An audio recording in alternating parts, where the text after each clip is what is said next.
विद्युत शक्ति किसे कहते हैं, आज हम लोग समझेंगे क्या होता है विद्युत शक्ति, इसका मात्रक क्या है। साथ ही साथ में कभी कभार पूछ लेता है विद्युत शक्ति को धारा के पदों में, प्रतिरोध के पदों में, विभवांतर के पदों में इसका फॉर्मूला क्या होगा वो भी पूछ लेता है और पता होना चाहिए। तो आज हम कवर कर देते हैं, ठीक है। तो क्या होता है विद्युत शक्ति, आओ देखते हैं। इससे पहले हम लोगों ने विद्युत ऊर्जा को कवर किया है, ठीक है।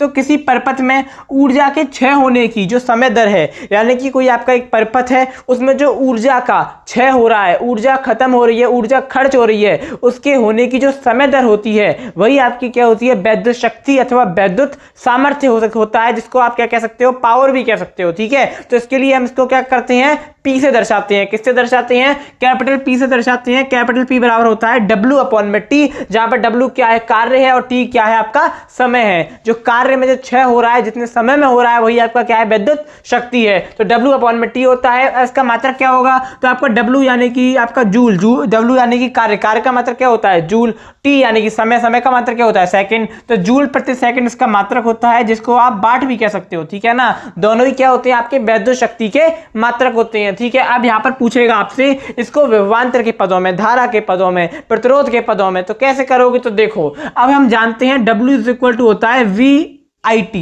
अब आप कहोगे ये कहां से आया, इससे पहले हम लोगों ने विद्युत ऊर्जा को पढ़ा है, वो नहीं देखा तो आपको जाके देखना पड़ेगा, ठीक है। तो W इज इक्वल टू क्या होता है, VIT। अब आप यहां पर W के स्थान पर अगर VIT लिख दोगे तो यहां पर VIT अपॉन में T हो जाएगा, और T से T कैंसिल हो जाएगा। तो यहां क्या रह जाएगा, P is equal to VI रह जाएगा, जहां पर V विभवांतर है, I क्या है, धारा है। तो ये विभवांतर और धारा के पदों में क्या है, आपका विद्युत शक्ति का फॉर्मूला है। उसके बाद अब हम क्या कर सकते हैं, V is equal to IR कर सकते हैं। V इज इक्वल टू क्या कर सकते हैं, IR कर सकते हैं। V के स्थान पर जब IR लिखेंगे तो यहां पर आ जाएगा P is equal to IR into में I आ जाएगा, और जब ये I आपस में मिलेंगे तो क्या हो जाएगा, I स्क्वायर हो जाएगा। तो हम क्या कर देंगे, P is equal to I square into में R कर देंगे, और ये किसके पदों में हो गया, I क्या है, धारा है, R क्या है, प्रतिरोध है। तो R तथा प्रतिरोध के पदों में, ये क्या हो गया, आपका धारा और प्रतिरोध के पदों में हो गया, ठीक है। आप यहां पर R कैपिटल भी बना सकते हो, कोई दिक्कत की बात नहीं है, ठीक है। उसके बाद यहां पर हम जानते हैं I इज इक्वल टू क्या होता है, V अपॉन R। अरे ओम का नियम भी हमने शॉर्ट के अंदर कंप्लीट किया है। हर चीज को शॉर्ट के अंदर कंप्लीट किया जा रहा है, साथ ही साथ में आपके लिए लॉन्ग क्लास भी लाई जा रही है,